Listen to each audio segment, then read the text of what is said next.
Olá, tudo bem? Eu sou a Priscila Ferreira e eu vim falar sobre odontologia humanizada.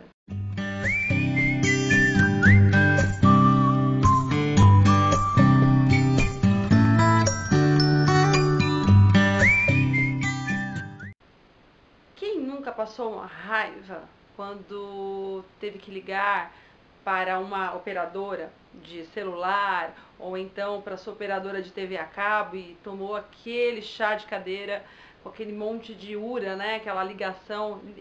Se você quiser falar com tal, diz que tal. Se você quiser falar com tal, diz que tal. Quem nunca passou raiva com isso, né? Você quer falar com alguém, você quer expor o seu problema ali pessoalmente. E aí ficam te passando de um para o outro, fica aquela coisa robotizada, que poderia até ser eficiente, mas caiu de uma certa forma que você não consegue falar, né? Você quer falar, às vezes você precisa explicar e fica repetindo, né? Fale tal, e realmente isso é bem desagradável.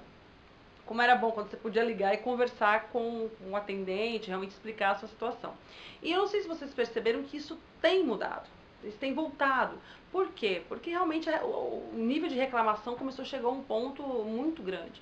Então as empresas realmente elas estão olhando esse lado da humanização, que é, tá, utilizar a tecnologia sim, mas não esquecer que estamos lidando com pessoas do outro lado, né? Não é máquina com pessoas, então é pessoas com pessoas. Então isso tem feito mudar algumas características em vários setores das nossas vidas, aquilo que nós vivemos no dia a dia. E na odontologia não é diferente. Então, para explicar isso, para explicar esse conceito na odontologia, esses dias eu ouvindo uma palestra do professor da USP, o Clóvis de Barros Filho. Eu ouvindo essa palestra, eu já ouvi várias vezes essa palestra, eu gosto muito, que ele fala sobre o caminho da felicidade. Como você encontrar o caminho da felicidade, onde que está o seu bem-estar, como é que você vive bem, né? Como é que você vive bem. E essa palestra tem vários formatos, ele fez essa palestra em vários lugares e você pode encontrar facilmente na internet. E eu comecei a fazer uma relação com a odontologia humanizada e eu encontrei uma relação bem intensa. Eu vou contar aqui mais ou menos o que ele falou e vou fazendo essa relação. Então ele usou três personagens conhecidos, né? Vamos dizer, personagens conhecidos. O primeiro deles foi Ulisses. Ulisses era um rei de Ítaca, e foi o famoso, né, aquele que deu a ideia do cavalo de Troia. Então vamos relembrar um pouquinho aí a história. Tem diversas formas de contar essa história, mas foi a história a forma que o Clóvis contou, eu vou contar aqui. Então, Helena, que era uma rainha, né, da Grécia, ela foi raptada pelos troianos e os gregos ficaram fulos da vida, né? Porque eles era uma honra, né? Uma desonra roubarem a rainha, raptarem a rainha dessa forma. Então eles convocaram todas as nações aliadas ali da Grécia para poderem entrar em guerra contra Troia e recuperar a rainha e a honra deles. E nisso o nosso personagem aqui, Ulisses, ele também foi convocado, ele estava bem lá na casa dele, com a família dele, com a esposa dele, com o reinado, e ele foi convocado para a guerra. E essa guerra durou 10 anos. E aí, quando os gregos estavam perdendo, ele teve a bela ideia do cavalo de Troia e conseguiram reverter e vencer a guerra. E quando eles voltavam, eles estavam indo embora, o que acontece? Eles passaram por várias situações, né, várias coisas, né, durante essa volta. Ele estava crente que ia voltar para casa e ele acabou ferindo o filho do deus dos mares.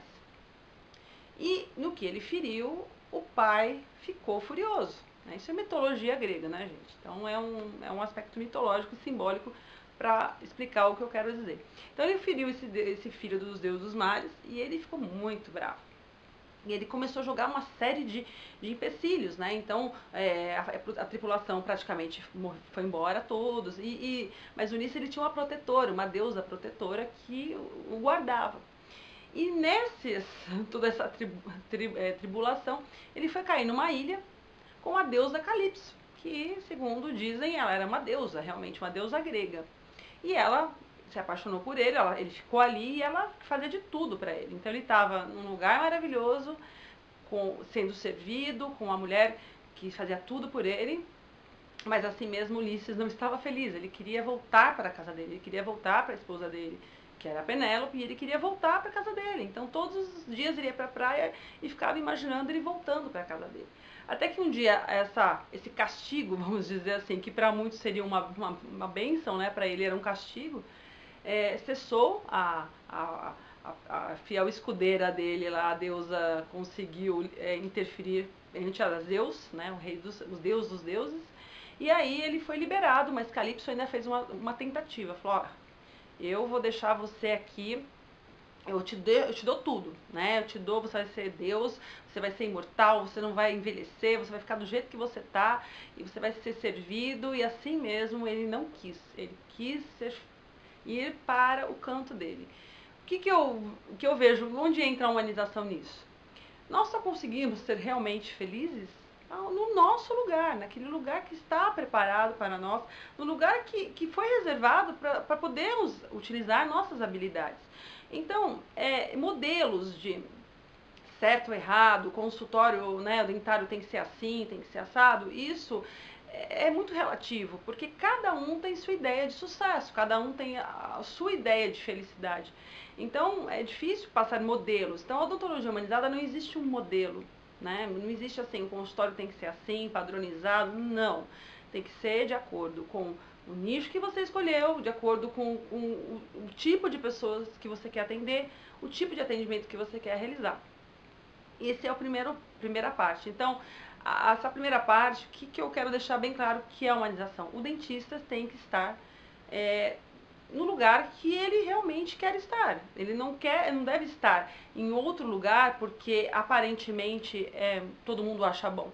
Então, isso é uma coisa que a pessoa tem que se analisar. Então, a odontologia humanizada, ela fala realmente não de um modelo, mas sim de um autoconhecimento para a pessoa poder realmente entender, né, se entender, ver o que realmente faz feliz e ela conseguir ali, né, uma pessoa bem consigo mesmo, num lugar que ela está bem, ela consegue fazer um atendimento também muito melhor, né? Isso é a lógica. O próximo personagem que eu quero que o Clóvis falou na palestra e eu trouxe aqui para a gente exemplificar e trazer o conceito de humanização é Aristóteles. Todo mundo conhece Aristóteles.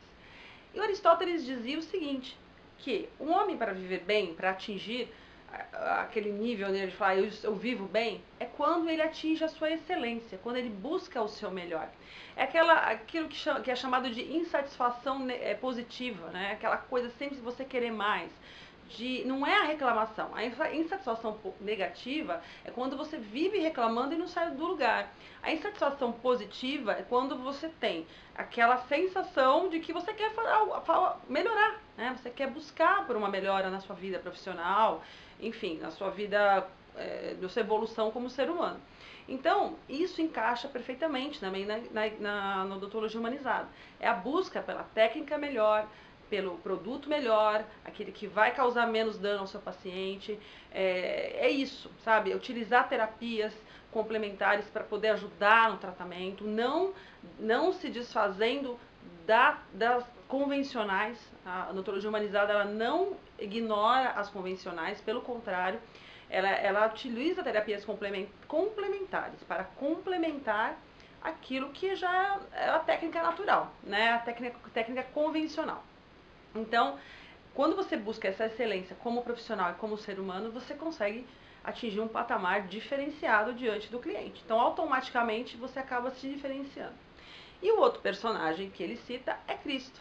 Né? Cristo dispensa apresentações, quem é Cristo, mas Cristo ele tinha uma visão de felicidade, de vida plena, de vida feliz, que era amar a seu próximo como a ti mesmo. É você doar, né? Você doar as suas habilidades para o seu semelhante.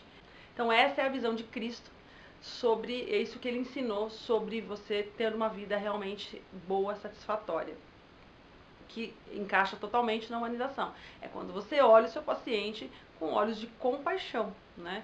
Então eu sempre falo nas minhas aulas do curso que nós precisamos olhar o paciente sempre, não podemos nos colocar degraus acima dele.